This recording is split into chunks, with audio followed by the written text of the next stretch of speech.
মানুষ যদি আসমান ফেড়ে উপরে চলে যায়, জমিন ফেড়ে নিচে চলে যায়, কোথায় যাবে? আল্লাহর রাজত্বের বাইরে যেতে পারবে না। ওই as-সামাদ এই শব্দটা আল্লাহ সুবহানাহু ওয়া তাআলা পবিত্র কোরআনে শুধুমাত্র একবারই ব্যবহার করেছেন, অথচ আর রহিম, আল গফুর, আল আজিজ এগুলো আল্লাহ সুবহানাহু ওয়া তাআলা অসংখ্য অগণিতবার ব্যবহার করেছে।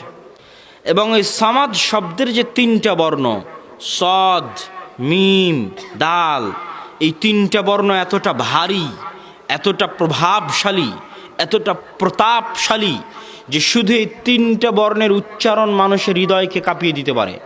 as-সামাদ যে সঠিকভাবে আরবিতে উচ্চারণ করতে পারবে, ব্যতিক্রমধর্মী শব্দ। 3 নাম্বার ব্যতিক্রম কি? আল্লাহ সুবহানাহু তাআলার যত নাম আমরা জানি তার মধ্যে সবচেয়ে মহান নাম হচ্ছে as-সামাদ, যেটাকে আমরা বলি ইসমে আজম। বলে ইসমে আজম দিয়ে দোয়া করলে দোয়া ফেরত দেওয়া হয় না। কথা ঠিক, যে ঠিক হাদিসে এসেছে। ইসমুল আযম, আল্লাহর যত নাম আছে তার মধ্যে সবচেয়ে মহান নাম দিয়ে দোয়া করলে সেই দোয়া ফেরত দেওয়া হয় না। সেই নাম কোনটা বলেন তো? as-সামাদ। এই নামের ব্যবহার আল্লাহ সুবহানাহু ওয়া তাআলা সূরা ইখলাসের মধ্যে করেছেন, কুল হুয়াল্লাহু আহাদ আল্লাহুস সামাদ। এই সূরা ইখলাসের মধ্যে এই নাম আছে দেখেই সূরা ইখলাস তেলাওয়াত করলে পবিত্র কোরআনের 3 ভাগের 1 ভাগ, আর 3 বার তেলাওয়াত করলে পুরো কোরআন একবার তেলাওয়াত করার সমান নেকি পাওয়া যায়। আল্লাহু আকবার। তাহলে সামাদ কি এমন? তাহলে তো আমাদের সামাদ সম্পর্কে জানা উচিত না উচিত নয় বলেন? সামাদ কি এমন নাম যেটাকে ইসমে আজম দেওয়া হলো, সবচেয়ে মহান নাম দেওয়া হলো, সেই নাম সম্পর্কে আমাদের জানা উচিত। as-সামাদ এই নামের 2টা অর্থ। কয়টা অর্থ? কয়টি অর্থ?